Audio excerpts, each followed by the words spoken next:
Good evening. I'm sure that most of you know that any teaching has to be conducted in steps, because there are states and stages of consciousness, and we are prepared at one time for a teaching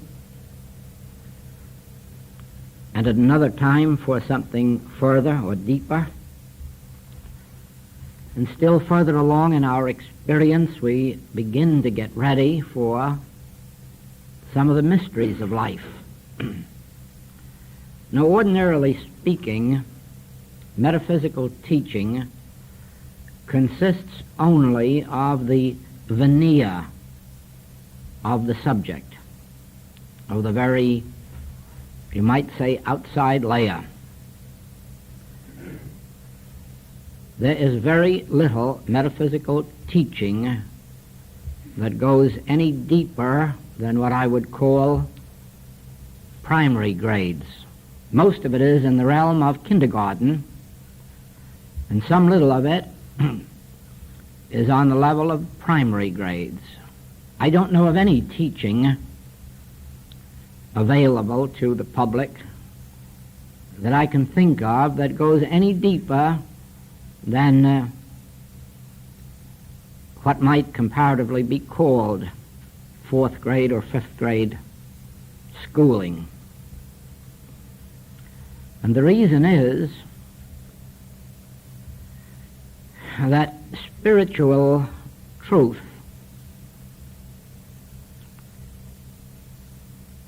is shocking.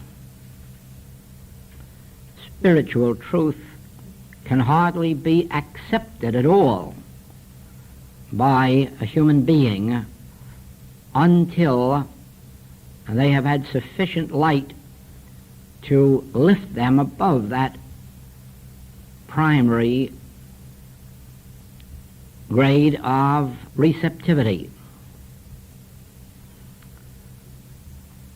This is likewise true of mental teachings. I don't know of any mental teachings that go any further than what would seem to me to be primary grade teaching. And for the same reason that if the truth were known about the mind, no, I wouldn't say that, the truth is known, but if the truth were taught openly about the mind, there would be far too much of people hurting themselves by experiments for which they were not prepared, and then there would also be too much use of mind power in wrong directions. Probably it is for this reason that the truth about the mind doesn't at all reach the public, whereas the truth about the spirit doesn't reach it, because it wouldn't be comprehended. It is available,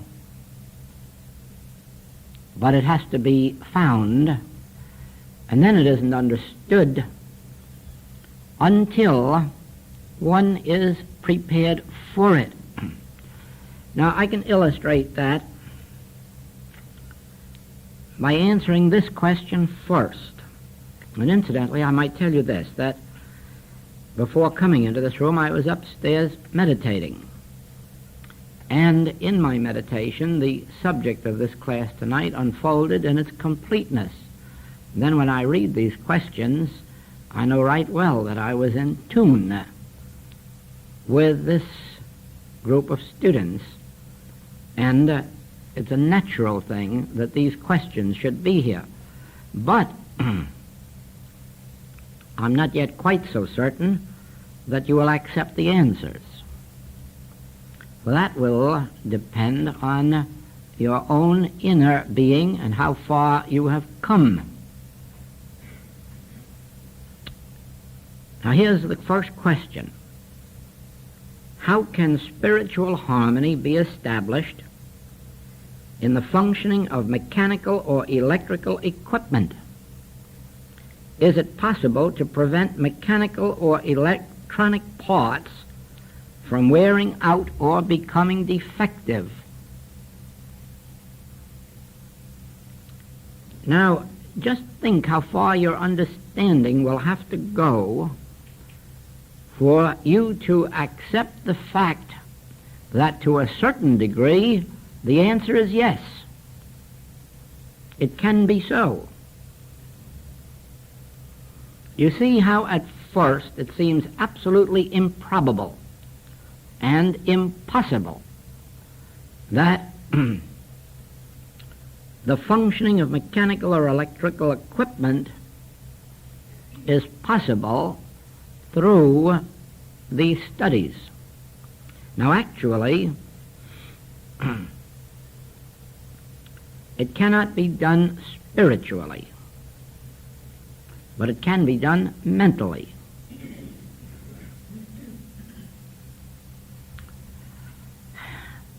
I cannot tell you how many times I have had students tell me and write me of experiences of their automobile getting out of order in some serious way, and yet they're being able to go as far as a garage or the next stop, and then to be told that it was absolutely impossible for them to reach there, that the brake or whatever it was of such a nature that the car absolutely could not have reached there, but here it is.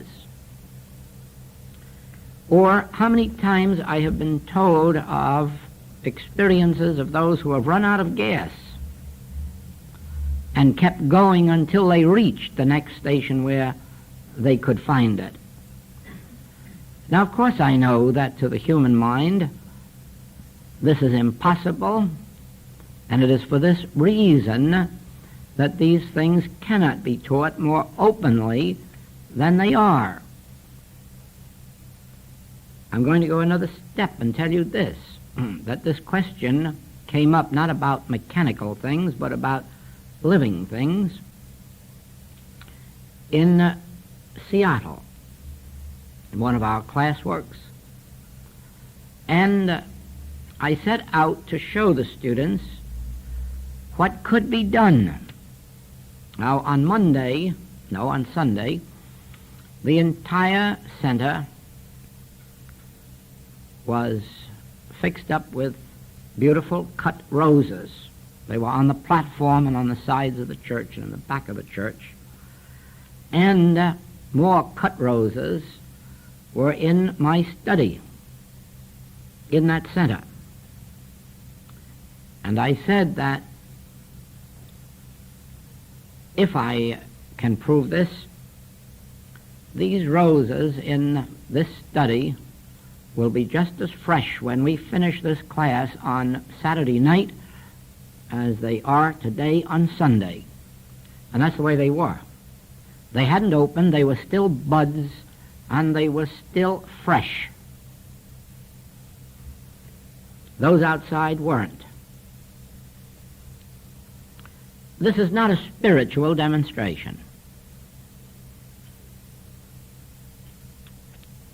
This is a proof that what we call matter isn't matter at all, it's mind. It's mind in formation. It is mind expressed. And the reason I knew that was that I know what mind is, and I have seen how it functions in the body. Now remember this. There are 3 states of consciousness. That is the material sense, the mental, and the spiritual. In the days before the middle of the last century, this was considered a material universe to such an extent that even materia medica practice was almost entirely material. It was the application of remedies, whether pills or powders or liquid, or herbs, or plasters, or heat or cold, but practically all of the medical practice was material, as if your body were a piece of matter, something had gotten out of order, and the doctors are going to take that material body and in some way get it back functioning. And that was about the major mode of practice of the healing art. Now, in the middle, or before the middle of the last century, before that, it was in the century before, that Anton Mesmer discovered the relationship between mind and body. And he performed experiments and he did healing work by an essence of mind which in some way governed the action of the body. And evidently he was successful enough with it in Germany that he was invited to England and to France. And he must have had quite some success there because he was driven out of business by those who felt it was probably too competitive. However, because there was a grain of truth in his teaching, it couldn't die. And so, between that and the last century, a greater unfoldment took place as to the relationship between mind and body, or what you would call mind and matter. And so there was introduced into the world teachings like originally Christian Science, which was mind over matter, New Thought, which was mind over matter or mind controlling matter, psychology, psychiatry, is that it? Psychiatry, and psychosomatic medicine. In all of these, the power of the mind is recognized as having something to do with the harmony of the body. Now, it isn't necessary at this point to say that there are some erroneous concepts in all of those teachings. There are. And that part of those teachings which are incorrect will ultimately be corrected. But it is recognized universally now that there is a relationship between mind and body. Now, as some of the Christian Science teaching through Mrs. Eddy evolved, another step was taken, and it became known that there is a relationship between God, spirit, and the body, health, and the mind. Here is a newspaper article quoting Dr. C.G. Jung, the psychiatrist. And he says this: among all my patients in the second half of life, every one of them fell ill because he had lost what the living religions of every age have given their followers. And none of them has been really healed who did not regain his religious outlook. So you see that with the recognition of that nature and the recognition of the nature of spiritual healing itself, we do know that that which is called spirit or God does function in the mental life and in the physical life. Now, in the days when there was only the subject of body as matter and remedies as matter, the world was living in that particular dimension, material dimension, and living totally unaware of the fact that it was surrounded with a mental universe, a mental consciousness, a mental dimension. Oh, that was ignored. Everything was matter and materiality, material force and material power, and here we were surrounded all of this time with a tremendous mental force. So then, from the 1800s up to this present time, we find that more and more is becoming known about the mental universe and its activities. Now, unfortunately, for this particular era, there is a mistaken idea loose in the world that the mental realm and the spiritual realm are the same one, that the realm of God and the realm of mind is the same. And this is leading to quite disastrous results, mainly because as long as this belief persists, there will be teachings combining the spiritual and the mental and going nowhere, actually preventing progress because of their failure.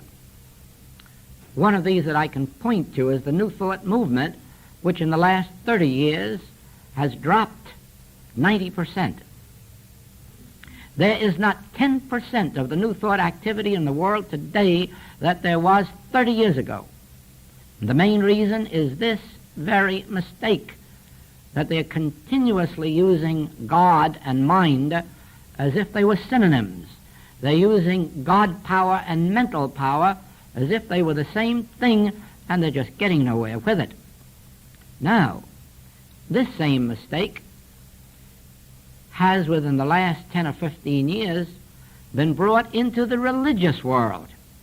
And believe it or not, there are teachings circulating in the churches that would indicate or teach the people that mind power is God power. One of the tragedies that comes out of this is really the years that are lost before those mistakes are corrected. I had occasion short time ago to mention this, that a minister has written a book about the power of prayer in plant life. A minister of the church. And in this book, he reveals the experiments in which he instructed a group of people how to pray for the plants over here and make them grow and flourish beyond their natural growth, and taught another group over here how to pray so as to wither them and destroy them. And this led him to the conclusion that prayer, properly understood, can be destructive as well as constructive. Now, when I say to you that this is sad, that this is tragic, you must understand why I say it. The power of God is all good, and no one can ever use the power of God for a selfish purpose, for a personal purpose, for a destructive purpose, for it cannot be done. The nature of God is good. The nature of God is love. The nature of God is life eternal, and no one on the face of the globe will ever be able to pray or to make use of spiritual powers for a selfish purpose or a destructive purpose. And that is why so many of the so-called prayers of the world are powerless. They're prayers to do this for me or for my child or for my nation or for my soldiers. And there can't be answers to such prayers because God cannot be used in that way. God is a universal good, the same today, tomorrow, and forever. And in the sight of God there is neither Greek nor Jew, bond nor free. And anyone who attempts by any manner of means to utilize the power of good for a personal, a selfish, or a destructive purpose might just as well be touching a hot wire. They're on the way to self-destruction. God is no respecter of persons. God's rain falls on the just and the unjust. God's presence is the power of forgiveness to every phase of discord, whatever its name or nature. Now, this minister was not mistaken in that these plants did grow and these were destroyed.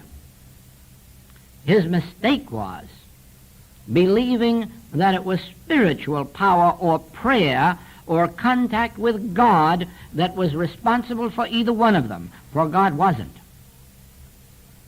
Anyone could duplicate that experiment that wanted to work at it a little way.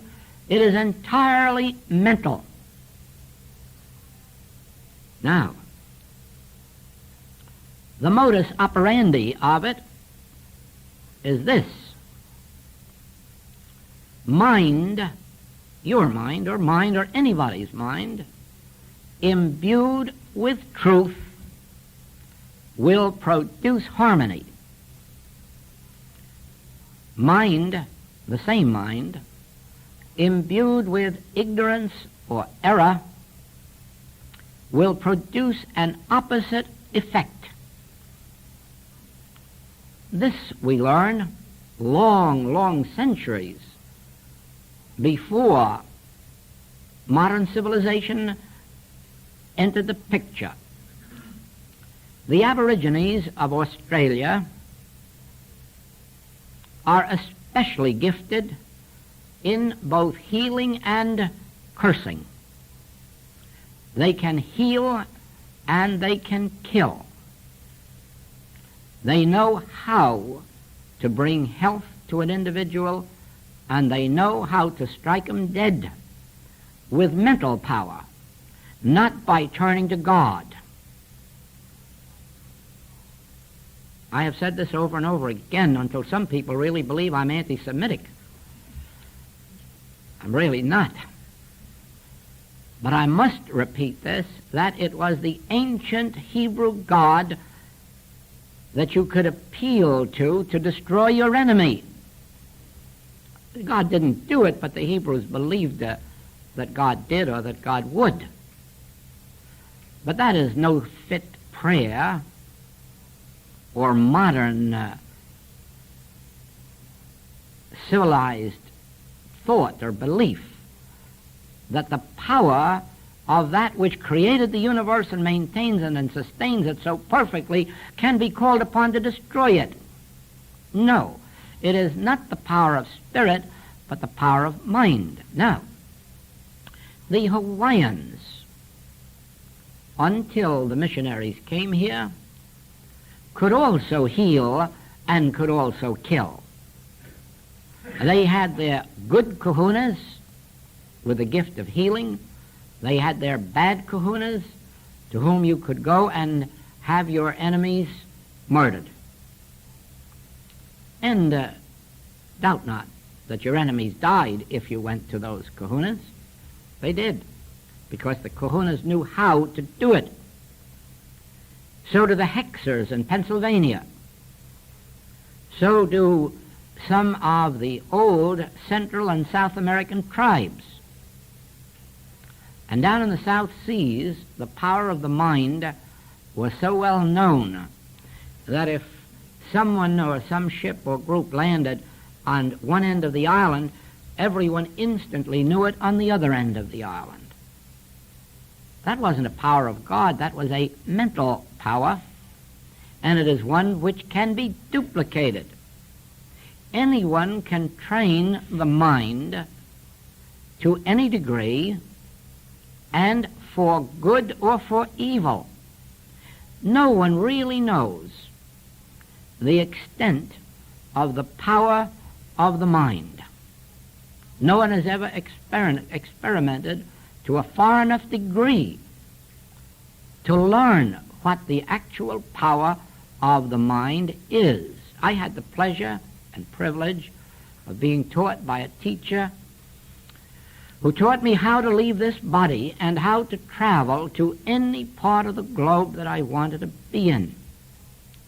And for many years I enjoyed that experience practically every night, wandering out into this world. Not that it proved anything from a spiritual standpoint. It merely proved that the mind is not encased in a body. To me, that was only the step leading up to the realization that I am not in this body. I am not in this room. I do not occupy space. I cannot be confined either in time or space, and I can transcend either at any time, spiritually, but only because I learned first that the mind is not confined to this shell. Now, the mind can read other minds. The mind can read minds close at hand and far apart. The mind, when it transcends itself, often as in wartime, when mothers are almost living with their sons thousands of miles away at the front, mothers over and over and over again know actually what is happening and when it's happening at the front. Mothers know more about their children than the Army Board does, because in living so in such identification with them, they transcend their own limitations of body and find themselves in far places. Now, the body is not, the mind is not something separate and apart from body. The mind is not something separate and apart from that plant.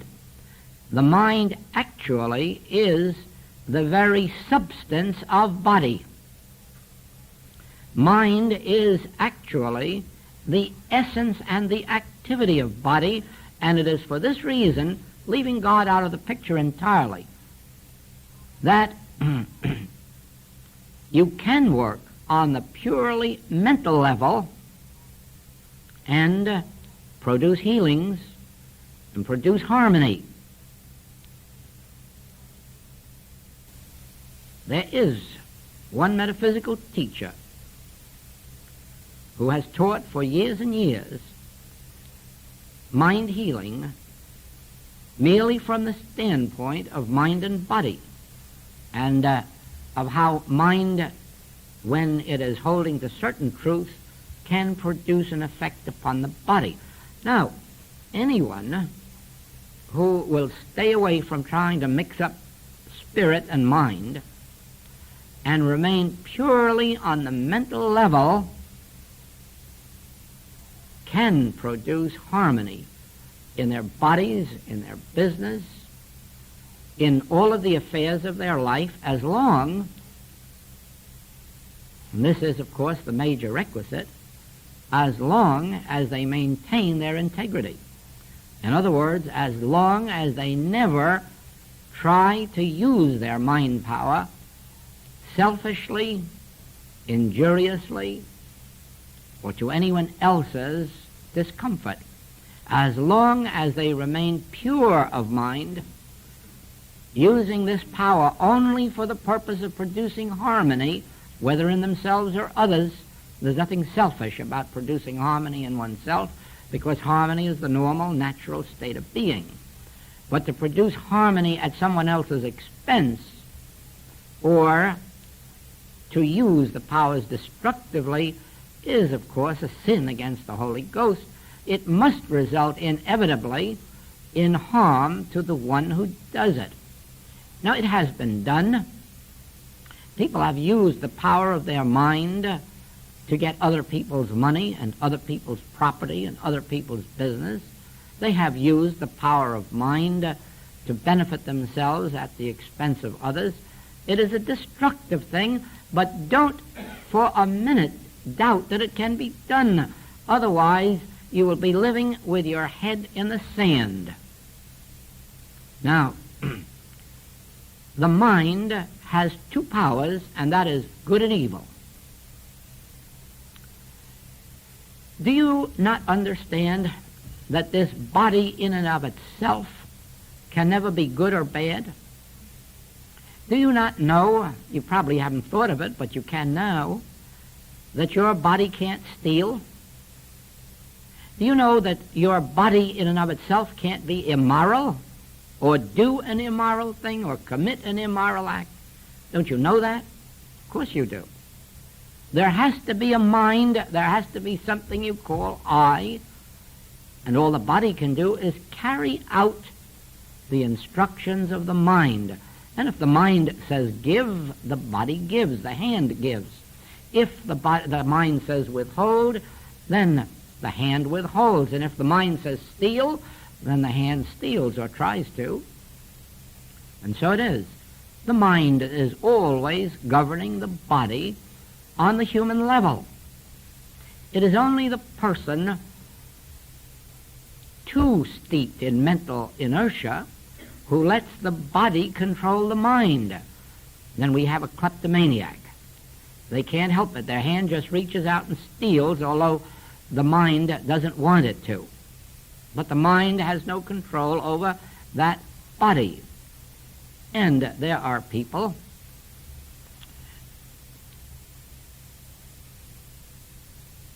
of sensual appetites who cannot control their appetite, whether for drink or for drugs or for food.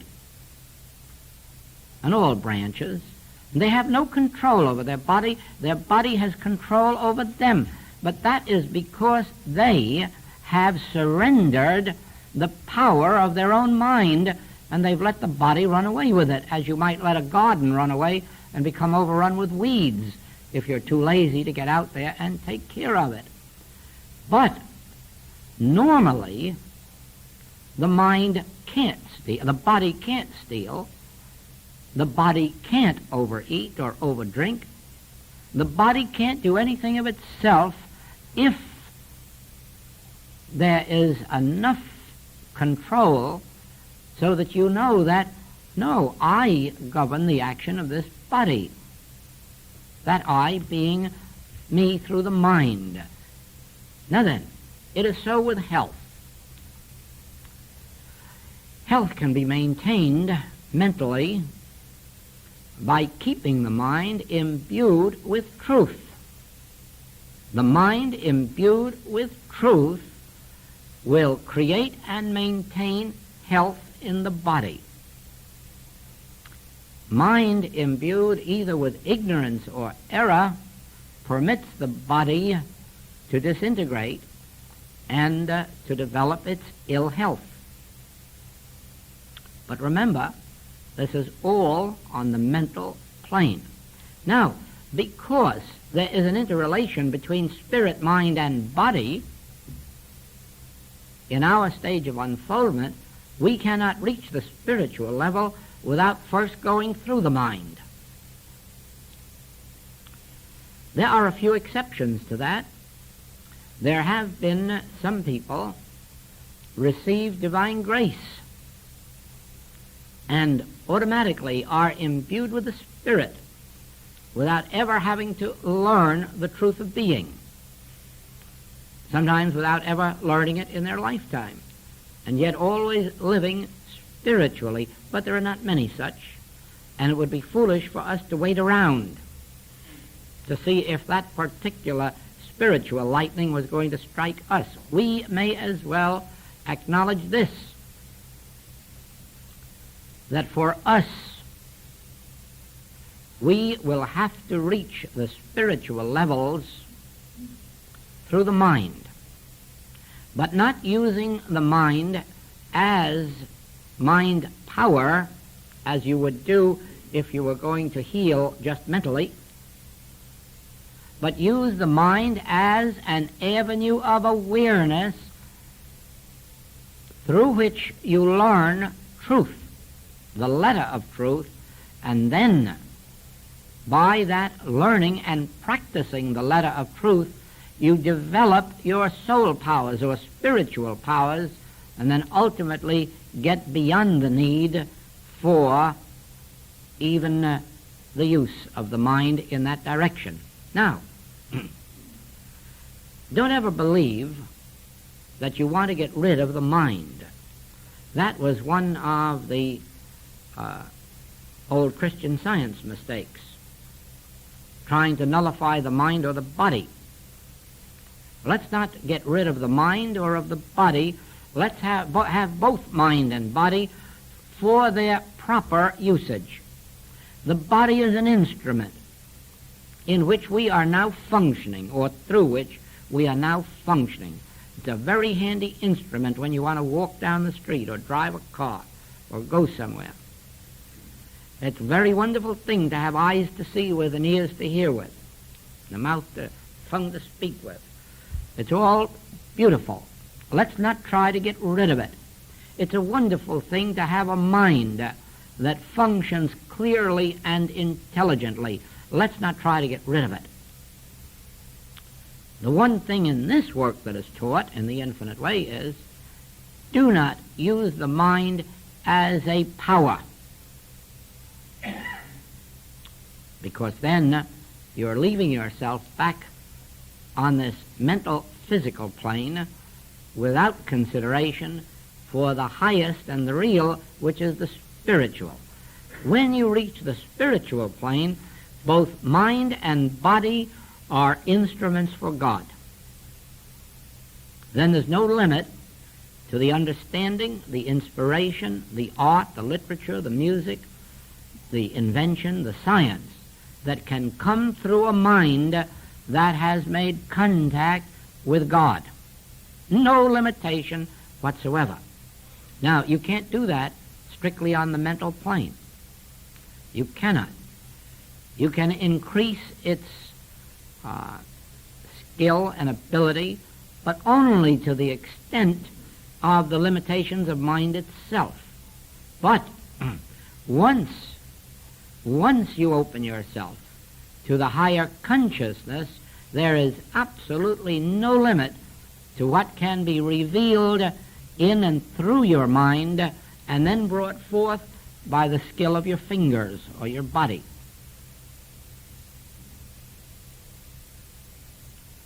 So it is that in answering this question, actually, I doubt that it could be demonstrated that you could maintain mechanical or electrical equipment very long through mental means, although I am absolutely convinced that it can be done throughout any period when it is of necessity to our experience. In other words, if we run out of gasoline, I am definitely convinced that we can run that car until gasoline is available, although I don't believe that we can stop using gasoline entirely and depend on the activity of mind. And so it is that in the case of a brake, I'm certain that our activity would in some way hold it together until we could arrive at the place where it could be corrected.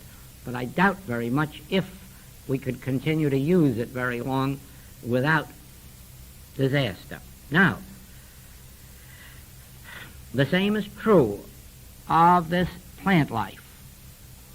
By mental means, you can increase your crops.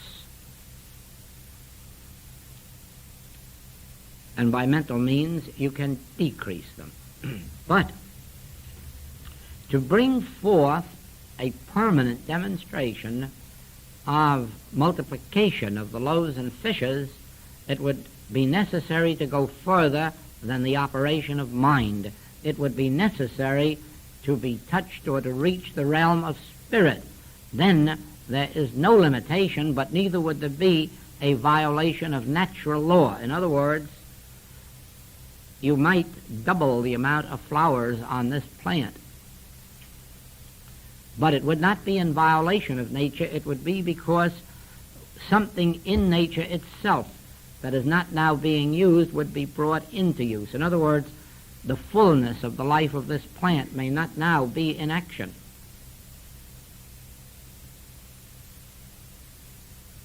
The activity of the Spirit would see to it that every seed came alive and bore fruit.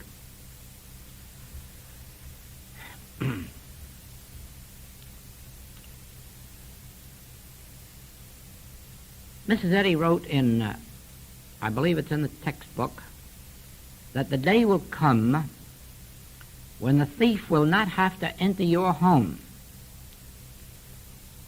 but you will carry your goods to the thief. I'm sure that's not often quoted, and I'm sure there are not many people who believe it. But I'm sure now that in the view of the success that was originally had by subliminal perception, you must know that it's true. If the powers of the mind are used in that direction, you can be made to deliver yourself and your property. You say this is frightening. Of course it is. Of course it is. That's why England has absolutely refused to permit the practice of subliminal advertising in England. The Advertising Society of Great Britain has refused permission for it to be used. The government has refused. The radio, the television stations have refused.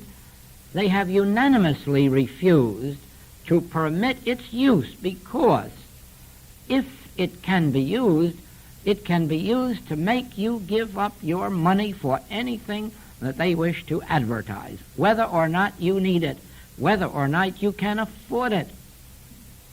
When last month they tried to pass a bill in the California legislature to outlaw its practice, they failed to pass it. The interests behind the advertising were too strong. And it is now legal to do all the stealing you want in California as long as you do it mentally, if you can do it. Now, it is frightening. It must be frightening to you when you see an exhibition of hypnotism, to know that one man or woman can control the mind and body of as many people as are available. That should be frightening to anybody, and it should be outlawed.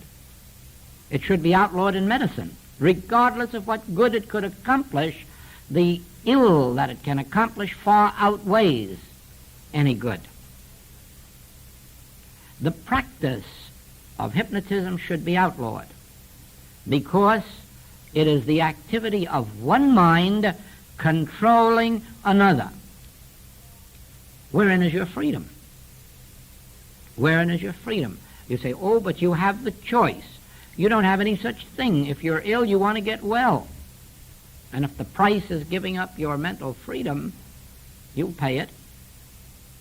Now, it is frightening. And to the world uninstructed in spiritual truth, there isn't even a protection unless the law will give it to them.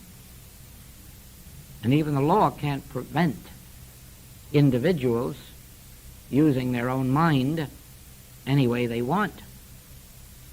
More especially since it is possible to organize a mental activity and call it religious and get a license from the government.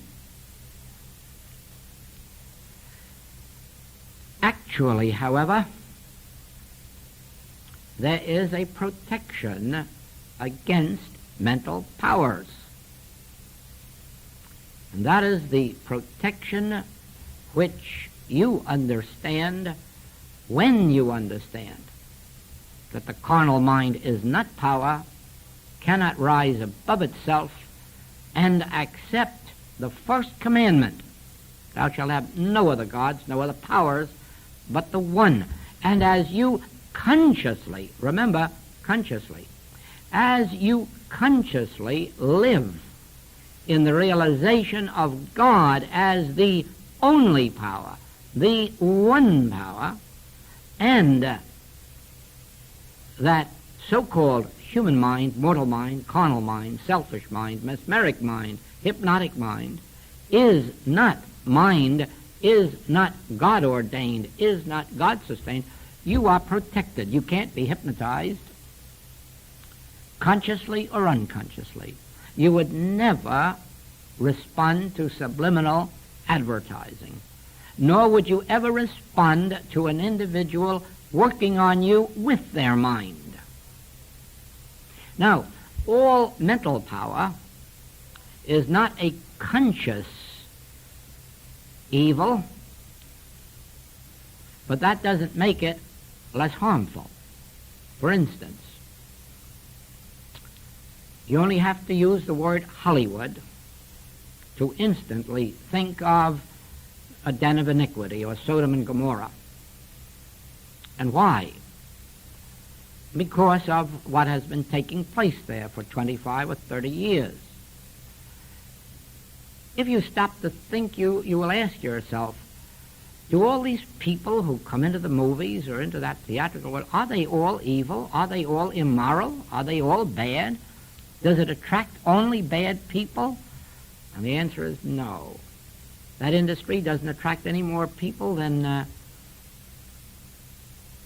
our work does, or any other work, dry goods store or building or any other activity. No. But since it caters, as it does, to the flesh, and as it arouses in the minds of audiences throughout the world thoughts of sensuality, lust, all directed at those individuals, men and women on the screen, never doubt for a minute that they feel that and respond to it, and the first thing you know, begin to act it out. Not because they are bad, but because the mental pressure on them is rousing in them that particular activity, that particular response. In the same way, the great stars like Lionel Barrymore, John Barrymore, and several others whom I know, have said that they respond instantly to their audiences. If they have an audience interested in their play, interested in good acting, they rise higher than themselves and give their best performances. And when they are in places where the level of intelligence or art or culture, or whatever it might be, is not at that level, they're going there merely because there's a star or for some other similar reason, they can't rise to that level, and they give consistently bad performances. This is no different than you're walking into an office of somebody in a bad mood, in a bad temper, angry, and so forth, and coming away feeling depressed, or going into the office of a person in good spirits and full of cheer and coming away feeling cheerful. It is the fact that on the ordinary human level of life, we are subject to the mental atmosphere about us. That is why the fears in a burning theater creates a panic, because the people are subject to that mental stress and strain around them and respond to it. It is why on sinking ships you're apt to find more heroism and bravery because instantly in time of danger there are those who seem to respond in such conditions to heights beyond themselves and lift others with them. In the human picture, then, a mental atmosphere is an important thing. Maintaining oneself in a mental state of purity lets the person out here feel clean. Maintaining oneself in a sense of mental impurity makes the person out here feel unclean and restless and uncomfortable. In the same way, maintaining an integrity in life makes the people out here trust you. Living in an atmosphere of dishonesty and deceit, you breed distrust out here. That's all mental. That is all mental action and reaction. And as I said, much of it not conscious, unconscious. People do not realize the extent to which their mental state affects others. Now, and this is all on the mental plane, you have, and that is one of the major functions of the message of the infinite way, to teach you how to live so as to be unaffected by the mental atmospheres around you, by the mental pressures, by the subliminal suggestions that are floating through the air all the time about infections, contagions, danger, wars, rumors of wars, fear of bombs, how to live above that. That is one of our major points. It comes under the heading of man of earth and man of Christ, man who has his being in Christ, and we're going to continue with that right after we've had a rest from all of this, whatever it is that I've been doing.